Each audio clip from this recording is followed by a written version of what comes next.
All right, we'll go ahead and get started. A reminder, no recordings during the press conference. Please make sure to silence all cell phones and electronic devices, and then give your name and affiliation when you get the mic to ask a question. We're joined by Stanford head coach Jessica Allister and players Nigeria Kennedy, Ava Gall, and Taryn Kern. We'll start with an opening statement from Coach Allister, go to questions just for players, and then they will leave and then go to questions just for Coach Allister. So if you have an opening statement.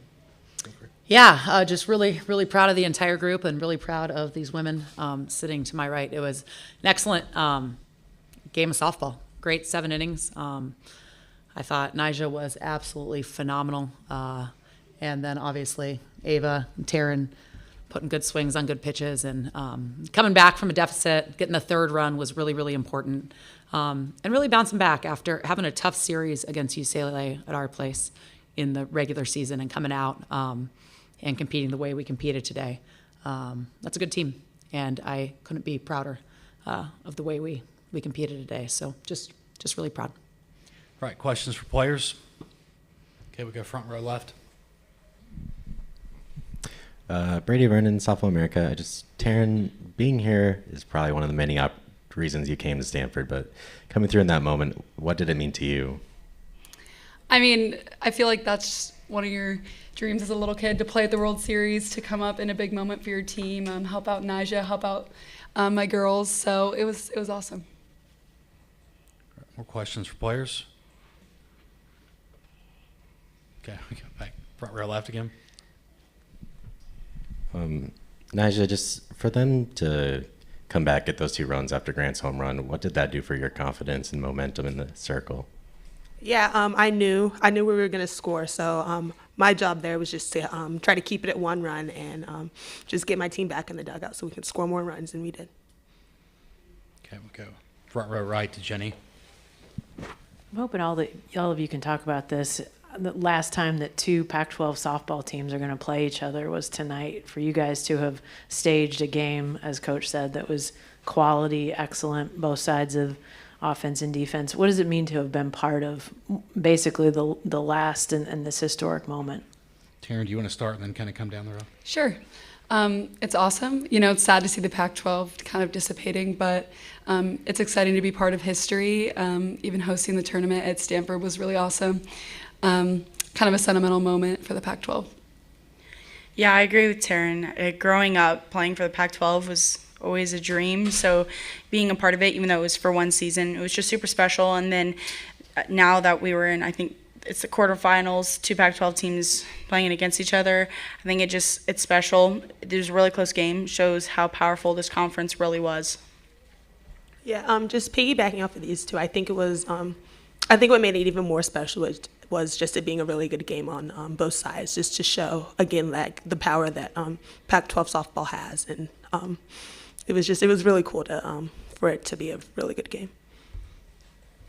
More questions for players? Anybody? Okay. Thank you, players.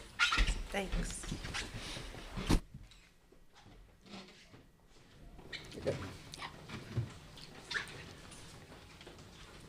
Right, questions for Coach Allister now?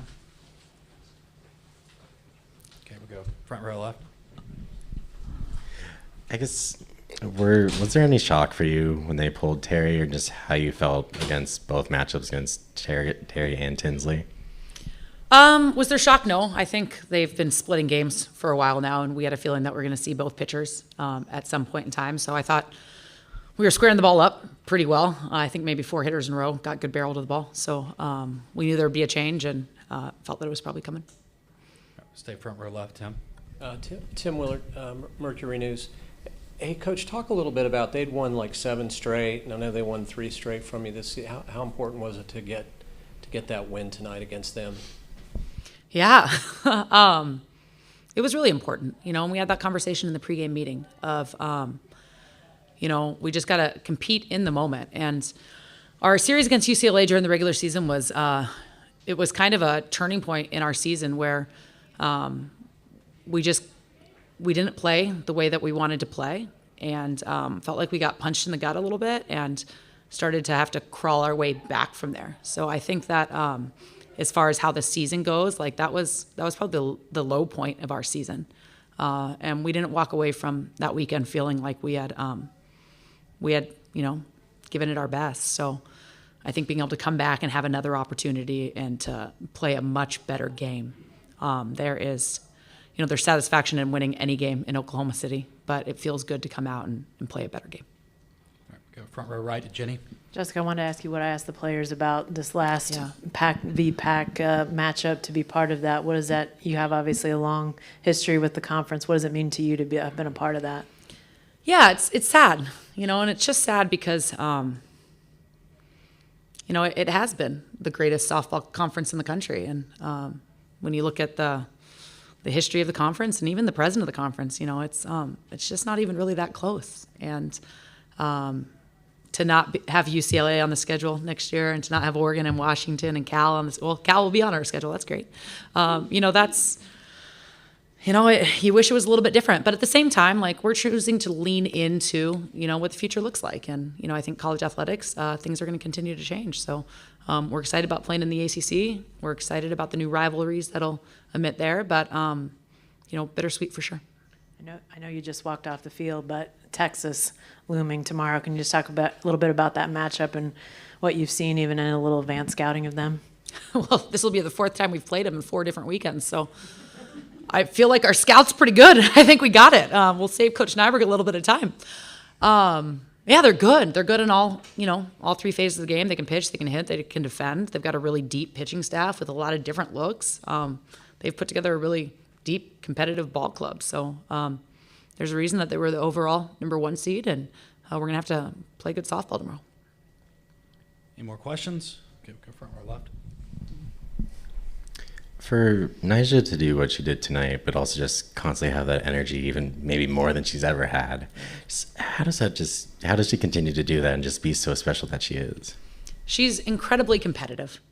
And I think that's a little bit of her superhuman power. I know she feels like she has a lot of them, but I think maybe the biggest one is just she wants to be in those moments. And in those moments, she's not scared. She's aggressive and assertive, and she believes that she can do it. And you can see how our team just fuels off that energy and rallies behind her. And you can hear even them, talking about her, how much they love her. But I think, Nyjah is a phenomenal teammate. She's a phenomenal person. She gets just as excited for her teammates' successes as her own. And you can just see all of that passion come out when she's on the field. One more front row left again. How has adding Taryn and Ava to the lineup really changed how you guys can do things offensively? Yeah, I mean, it's great to have, and Ava and Taryn, absolutely. And, Jade Berry's coming on strong, and Ali Kanashiro's having a great year. And the list goes on and on and on. Emily Jones, Kira Chan, like, just people who have really taken a step forward this year offensively. But obviously, I don't have current updated stats. I don't know what Taryn's on-base percentage is right now, but it's really, really, really good. And to be able to have that on-base percentage and also, have the power that she has. And Taryn's another one. Like, she thrives in the big moments. She loves that piece. And, she just gives us confidence and puts together really good, at bats consistently. So that's huge. And then Ava really just coming into her own. And, like all freshmen, the year, and actually like all hitters, because hitting's hard. You got a little bit of your ups and downs, but just seeing her just gain confidence with every game that she plays and with every pitcher that she faces, and getting off good swings. It's been fun to watch, and she's been impressive. Any more questions? Right, we'll wrap things up. Great, thank you.